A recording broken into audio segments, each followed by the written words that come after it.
Hey, I'm Alex Radcliffe from Board Game Co., and thanks for joining me on this new series we're doing of random questions we're going to ask the audience. We have 546 replies from the last questionnaire I put out, which thank you to all of you to going ahead and replying. This is a series I'm going to keep doing until it gets less interesting, and right now I have so many questions that I don't know if or when it will get less interesting. Basically, if you missed it already, I'll include a link down below to a questionnaire you can go ahead and fill out. And if you want to not bias yourself on those answers, I recommend going to that link, filling out the questionnaire, and pausing this video before it continues, in case you want to go ahead and get in on the last poll, just be not biased by whatever happens here. But anyways, in this video today, we're going to be doing two things. I'm going to be talking about why I originally started doing this, the thought process behind some of the questions. Some of the questions we're going to be going, well, we're going to go over all the questions today. I'll give you my answer as well. I haven't actually filled out the poll. There should be 547 responses, but I'll go over my answers as well to these questions. And then lastly, we'll be going over the new sets of questions, which again, for clarity's sake, we'll be talking about the questions, but I'll not be going into the logic, the reason, or any thought process because I don't want to bias those answers. So the main focus of today's video is going over the last set of answers and then going over the new set of questions, which will go over the answers on the next video in the series. This series is probably going to be, if I had to guess, I'd say probably twice a month. It might be more, it might be less. Honestly, it's a good, short, easy video, and I like the interactive nature, and I like the learning aspect of it. Rest assured, your data is not being sold to any third parties of any kind. I don't think you're attached to anything, but like this is interesting. Anyone who watches the video might have takeaways, and that's fine. I might have takeaways, but this is curiosity at play. So let's go ahead through the questions of last week. And again, timestamps in case you want to skip to whatever section. Let's go through the questions of the last video, and then we'll go through the responses one by one with my answers, and then we'll go through the new questions. So what were the questions? Question 1 was, how many unplayed games do you have in your collection? And I'll go through the answers in detail soon, but how many unplayed games do you have in your collection? Question 2 was, when you go to a convention, how much money do you spend on games at the convention? Question 3, why do you watch playthrough videos? And that was I would say that's almost guided by the answer. So it's not an open-ended question, but it's guided by the answer. Question 4, what's the sweet spot for game length? Question 5, do you back more or less games than you used to on crowdfunding? Okay, those are the questions we have. Do you back more or less games than you used to on crowdfunding?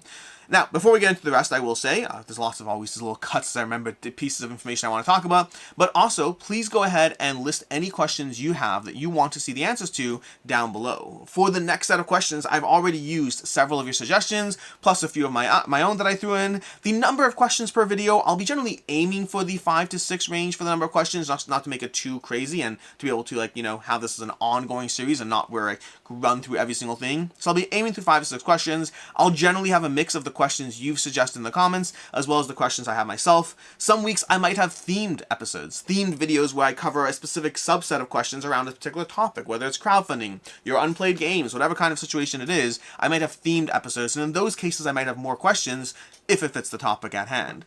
The last thing I will say is, for the questions, when you want to put your own suggestions for questions down below, the thing you want to keep in mind is I don't want to do completely open-ended questions. Meaning, effectively, I want the answers to show up in a way that I can actually get information out of them, and I love you guys, but 546 unique answers I have to go through to extrapolate information wouldn't really work. So the question can't be something like, why do you watch playthrough videos open-ended? The question has to have a set of answers or a numerical range that I can actually get useful, relevant information out of this. So that just before you go ahead, because I got several great questions that were suggested last week, but the problem is a lot of them were very open-ended in terms of the types of questions that they wouldn't have a set of answers per se, if that makes sense. So just keep that in mind when I choose questions. When I choose the questions you suggest, it's going to be influenced by how much I like the question, but also whether it makes a good question in terms of having a fixed number of answers that actually have actionable information.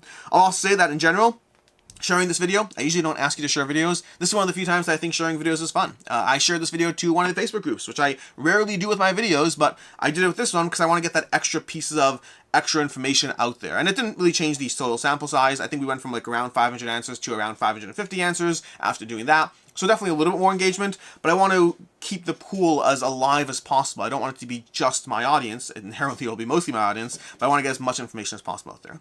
Now, with all that out of the way, let's go through the answers from last week. Starting off with, how many unplayed games do you have in your collection? The potential answers here were none, 1 to 10, 10 plus, 30 plus, 50 plus, 100 plus, or 0 to 10? Did I add 0? Oh, I edited the answer. Oh, that's interesting. That's a mistake on my end. Interesting. I didn't understand how that would work. Okay, so fun fact over here. This is my own notes. Because I did notice that some of you had good suggestions on ways to adjust the answers and whatnot. The unfortunate reality is once the poll goes live, there's only so much I can do. Someone pointed out that I had done none as an answer and then 0 to 10 as an answer. And inherently, 0 is none. So I edited the 0 to 10 to be 1 to 10. And it looks like most of the answers came in then, but that means there is some small pool of people who mix those answers together, because apparently the way Google Forms will distribute that information is if I change the answer, it will give you a full new answer to go off of, which makes sense for pure data integrity. That way I can't like change the answers and have you answering fake things.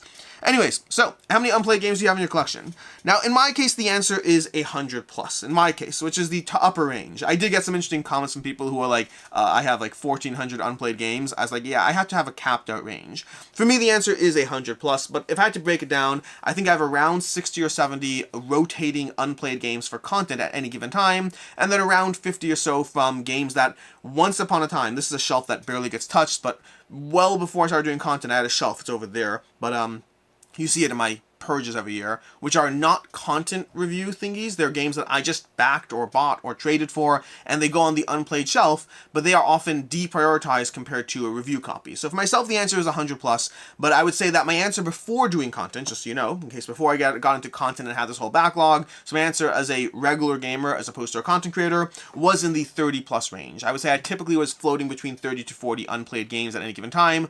I always got a lot of games, I always played them, got new ones, and always had a rotation flow. But over here, the answers we have are none, with 7.2% of you answering none. You have no unplayed games in your collection, which blows my mind. The idea of having not a single unplayed game, to me, I can't understand that. I am someone who always seeks and chases new games. Always. Before as a content creator, I always like trying the new stuff. And that means that you always have to have new stuff to try. The idea of having 0 unplayed games, I don't know if I've ever in my collection, since I started playing board games, I don't know if I've ever had 0 unplayed games. But obviously, everyone's going to be different, and 7.2% is a larger number than I thought, but still a minority amongst the total answers. We do have, at 13.2% and 30.7%, we have the 1 to 10 or 0 to 10. That's going to be basically around 43%, assuming that the people who chose the 0 to 10 did have in mind that 0 should actually go into 0. That's assuming that. But that looks like 43%, 44% basically in the 1 to 10 range. Now that's more reasonable to me. That is a very reasonable number that represents being involved. And again, reasonable. All numbers are reasonable. There's no judgment here. But that makes sense to me, the idea that you'd have a small number. I think there's always going to be different types of gamers. I think there will be those who have a lot more games around and want to try new things. And there'll be those who have a reasonable number of unplayed games. There have definitely been points in my career or hobby or whatnot which I've had the below 10 unplayed games. 0, I don't think I've ever had. From there, we have 21% at the 10 plus range. This is a flaw in the poll nature, but 10 plus obviously should have been 10 to 30. I shouldn't have written it as 10 plus. This is my own bad. I'll try to get better at writing these correctly. One thing that also was pointed out is for some questions, it was pointed out that having multiple selections could be relevant. So something like this is a range specifically versus multiple selections is interesting. I also saw some people asking clarifying questions like, do you include expansions? And things like that. I would say I'll try to answer comments when I can, but ultimately use your judgment. Answer it what makes sense to you. This will never be a perfect poll. It's a curiosity thing. So yeah, so we have 21% at 10 to 30, which again, seems like a reasonable number to me. Like I said before I got into content creation, even as someone who always sought out a ton, I was probably in the 30 to 40 range. And so I think everyone to a certain extent likes to think that they're similar to the majority, just for whatever reason. We like to think we fit into groups. Although, random fact, I remember reading a poll once that I think it was like 78% of people, if asked the question, do you consider yourself atypical or unusual or weird, I think 72% of people said yes, which means we all think we're special snowflakes. So it directly counts as my last point, so I don't know what you want to take away from that. But anyways, 11.4% at 30 to 50, and 8.1% at 50 plus, and then whatever that number is, can I see it? 7.7% at 100 plus, which I also find interesting that 7.2% shows up, and 7.7% doesn't show the number. I would think the smaller number I don't know why that is.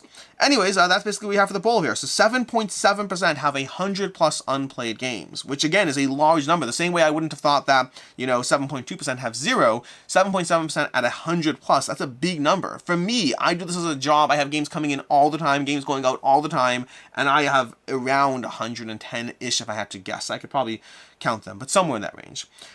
Anyways, that's how many unplayed games you have in your collection.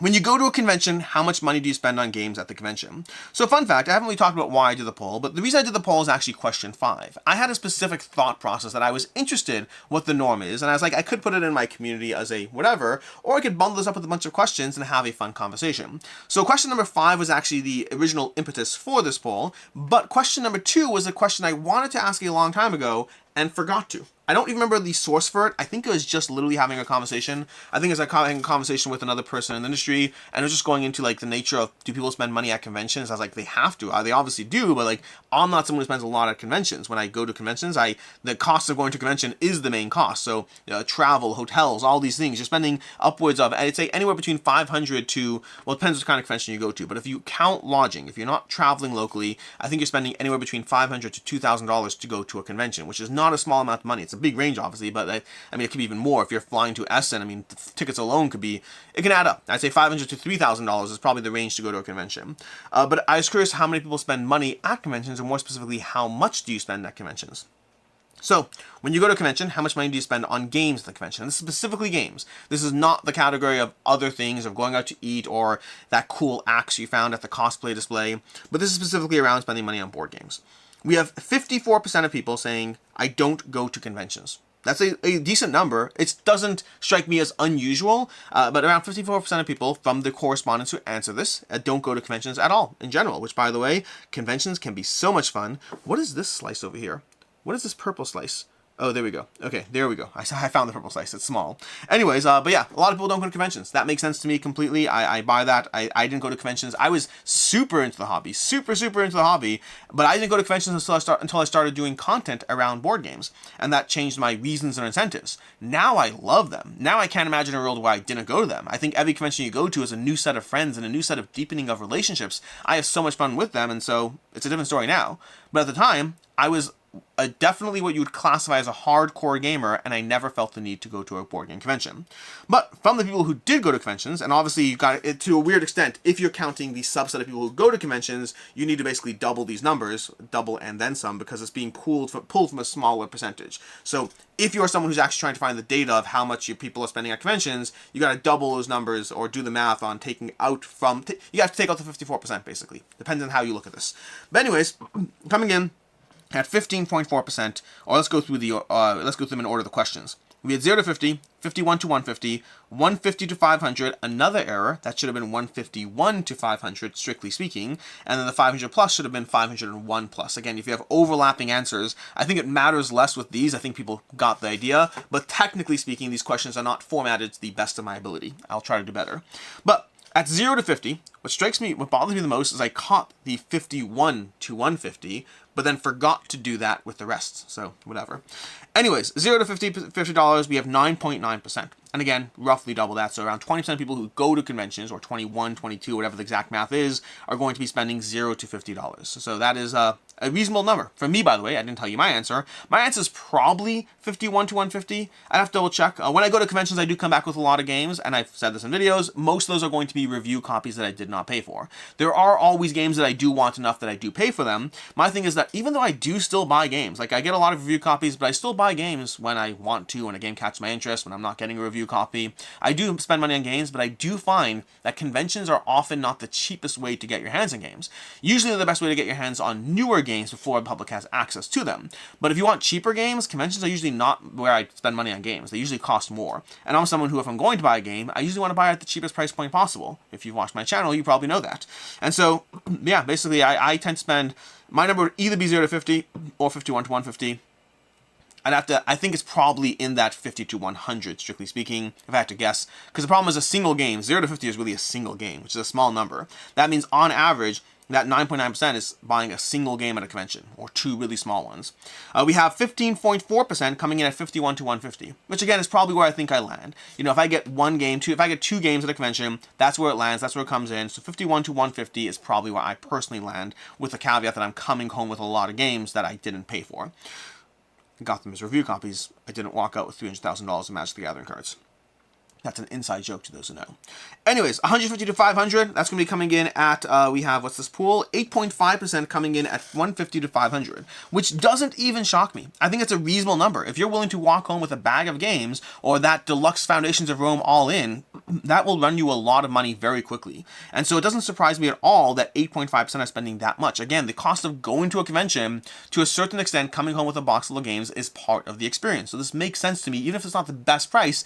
You know, it's like no different than buying a beer at a bar. It's not the best way to get your hands on a beer, but for many people, it is the experiential aspect that you can't otherwise get. So I think there are times in life, and by the way, I am someone who doesn't buy beer at bars, so I do fall into that category of same idea. To me, it's very often, what's the best price to get this product, as opposed to just, well, it's experiential, so I'll do it. So I'm the kind of person that if I go away, I want to buy my kids stuff, but very often I'm tempted to like go on Amazon to try to find something that's cheaper.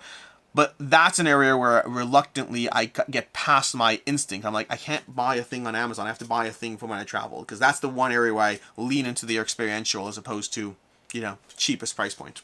Anyways, moving on to the 500 plus size over here, we have a tiny little sliver at 0.6%. 3 people out of the 546 people who answer this went in and spent $500 plus at a convention on board games, which again makes sense to me. It's a large amount. Even though if you're spending $2,000 to go there, do you need to spend 500 plus already? Again, 150, 500 is already including a large range there. 500 plus is, I spend money on games. I come home with boxes and boxes and boxes of games. Question number 3. Why do you watch playthrough videos? Why do you watch playthrough videos? Now, this one is specifically about the answers. It's not an open-ended why do you watch playthrough videos. This was with specific things in mind. So, answer number 1, I don't watch playthrough videos. Answer number 2, I'm there for the people playing. I barely care about the game. Answer number 3, I'm there for the people and the game. Both matter to me. Answer 4, couldn't care less about the people. I just want to see the game played. Okay, so that is where I'm there for the people playing. I barely care about the game. Gotcha. So that's actually interesting. This one's actually interesting to me in the responses, because the incentive for me to ask this question, what was the first question? The first question was how many unplayed games? I just thought that was an interesting question. The incentive to me to ask the third question, why do you watch playthrough videos, is a regular thing I'll get on the channel. This is a selfish question. A regular thing I'll get on the channel is people will comment being like, hey, stop showing your faces so much. I just want to see the game. I'll get that as a regular comment. Not a large majority of comments, but I'd say it happens. It's a comment that shows up. We do plenty of playthroughs on the channel, and here and there there'll be a comment that illustrates that they don't want to see the people playing, they just want to see the game. And if you watch my playthroughs, I'm often switching between front shot and top shot, and I don't have the little box in the corner always showing you the game. No, I'm showing you the people playing. I show you the board where I think it matters. To a certain extent, if you're fully trying to follow every aspect of the game, my playthroughs are not the ideal playthrough to watch. And whenever I get a comment like that, the thing I find fascinating is I think it's a good piece of feedback. There's a reason I do the videos the way I do, but I think it's an interesting piece of feedback that's not without merit. If you are someone who's there to track the game being played, then strictly speaking, the game being played should be shown the entire time, either as the 100% focus or at least in the corner in some way. Like, show them the game. They want to see it. You move that piece, you place this worker, you get those goods, let them track the game state as much as possible, as opposed to having to like hope they can somewhat follow between the switches between the camera and the people and all that. That's the reason to believe in that feedback. The problem is, practically speaking, there are a variety of playthrough channels out there. One of the best ones, obviously, is going to be Monique and Naveen from Before You Play. I think easily, I think at this point that it'd be hard not to consider them the straight-up best playthrough channel. There's the Brothers Murph, there's Dice Tower, there's Heavy Cardboard, there's Paul Grogan. There's a lot of different channels out there that do playthrough content. That's just a tiny subset. There's so many channels that do playthrough content out there.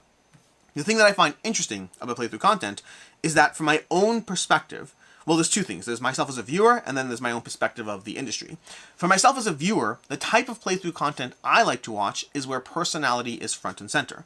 I would much rather watch the Brothers Murph or the Dice Tower over Heavy Cardboard. And that's not a diss. That's not a diss at all against Heavy Cardboard or anything. Or another great one would be Rolling Solo. Very detailed playthroughs, incredibly detailed playthroughs.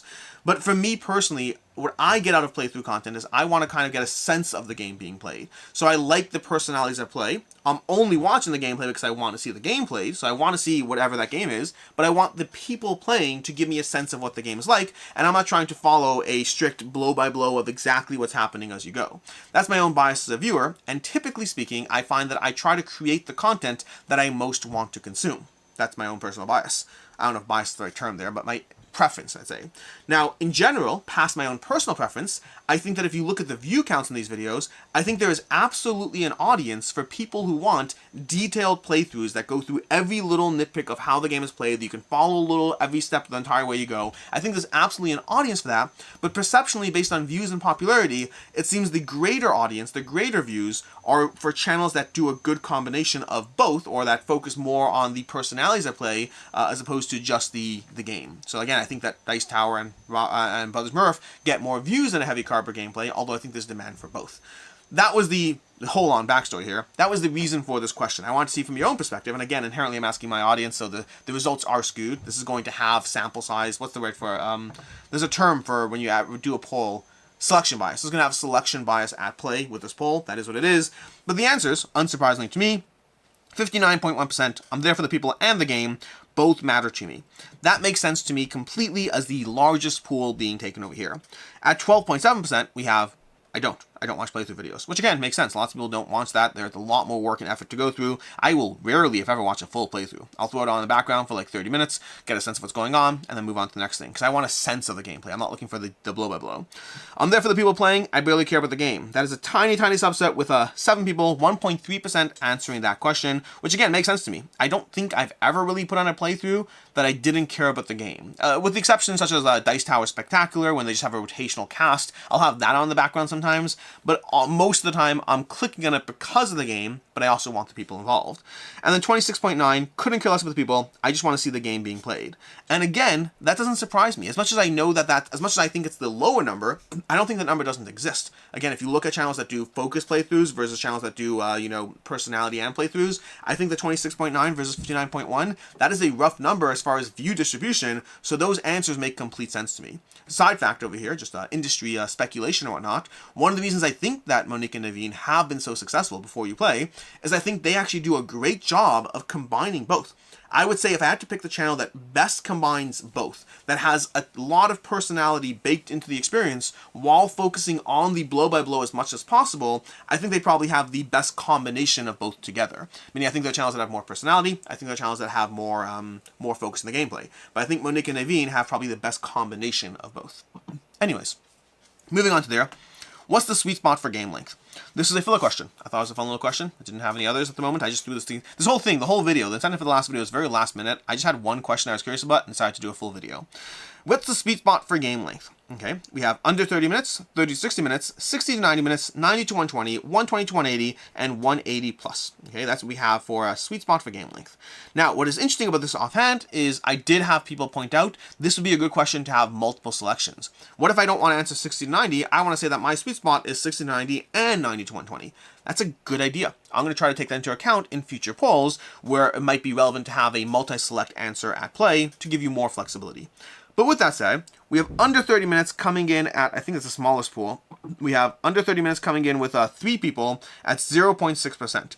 And this is interesting because this is where you get that multi-select aspect where I think I do like under 30-minute games, but it wouldn't be my sweet spot if I was picking a singular answer. This is where if the desired answer here was what's your favorite range, then I did that question. But if you want to actually get a good idea of people's preferences for different ranges, that's where you're not really getting the full answer here. So this one would have been better phrased as multi-select. We have 30 to 60 minutes at 17.9%. Again, lines up with me. We have 60 to 90 minutes at 46%. That would be my answer, by the way. 46% would be, the 60 to 90 minutes would be my answer. I find once you creep past that 90-minute range, you have to be really good to actually stay in my collection. 60 to 90, I could have a lot of you. Less than 60, I mean, it's good, but you start moving into filler categories. So this doesn't surprise me at all. Again, multi-select would have been better though. 90 to 120 at 25.4%. Again, I think that's right as well. Like, right is a relative term. My answers line up with that. If I were trying to choose the next best range, that would be my next best range. 90 to 120. Then we have 120 to 180 at 8.5%. And again, I think this distribution perfectly lines up with the order I would pick these answers in.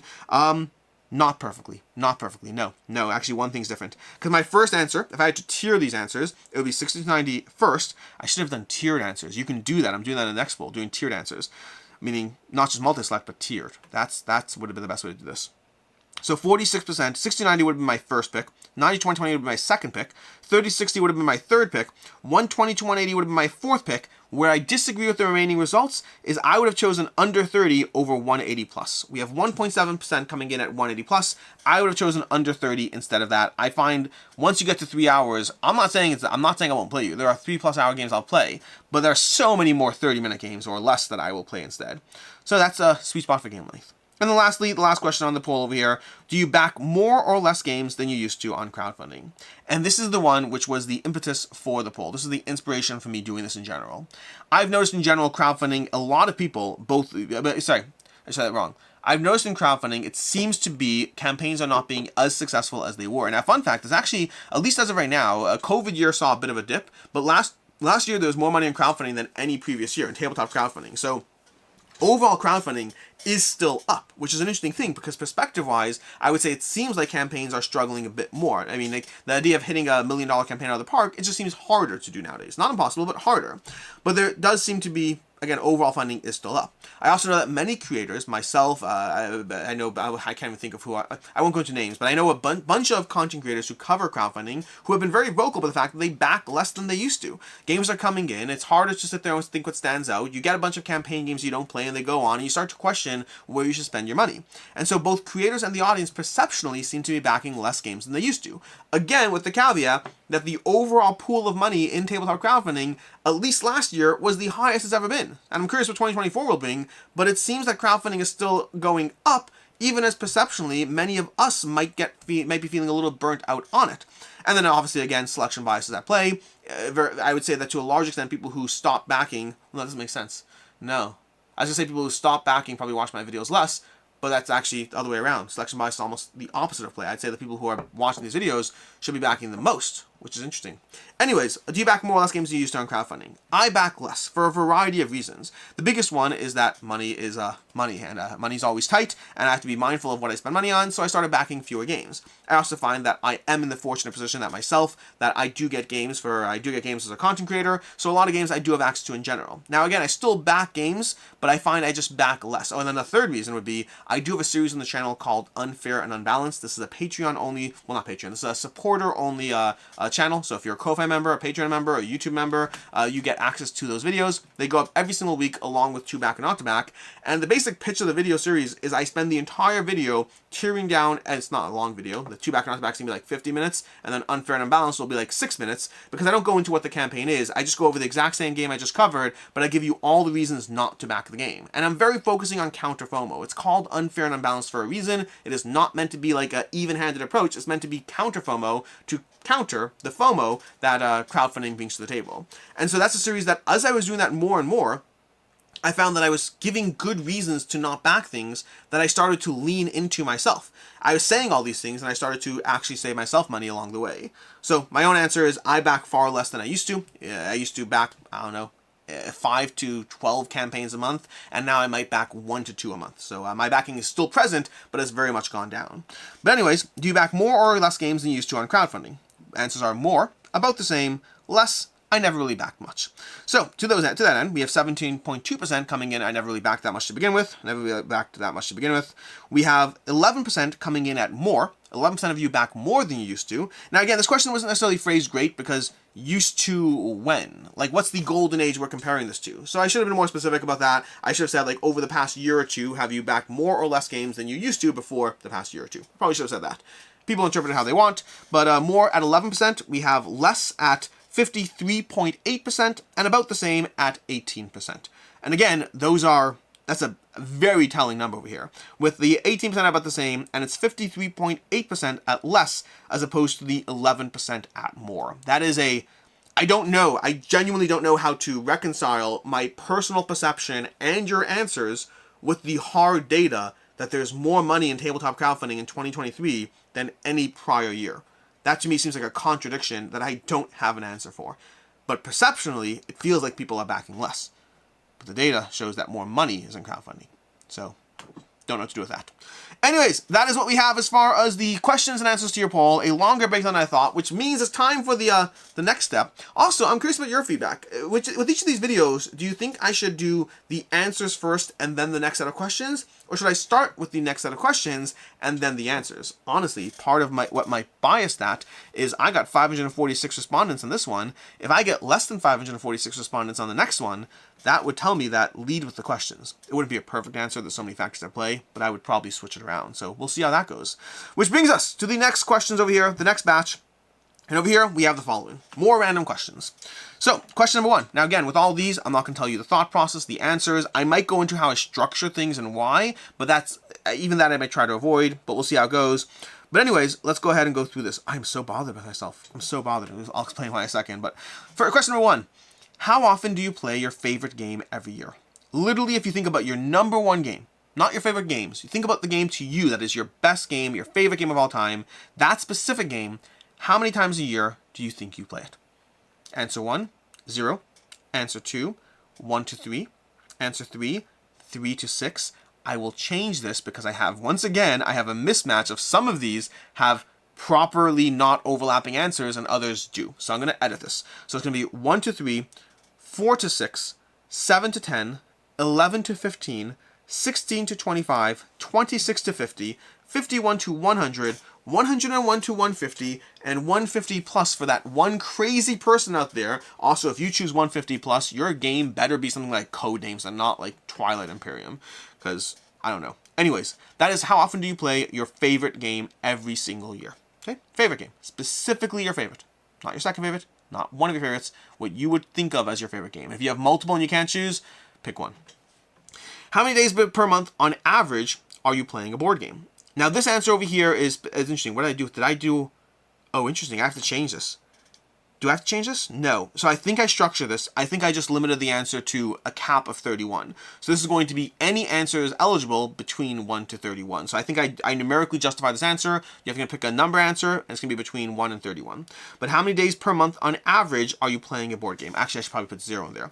So again, on average, how many days per month are you playing a board game? So if you think about this past month and you're like, oh, okay, I probably play on the weekends only, so if there's an average that, I play like, I don't know, 11 days a month. That's not how many plays you have, it's how many days of the month on average do you think you're tabling. By the way, both these first questions from the audience. I think in this particular poll, most of the questions were from the audience. And in general, like I said already, please put your own questions or suggestions because I'm going to keep doing this because I like this series.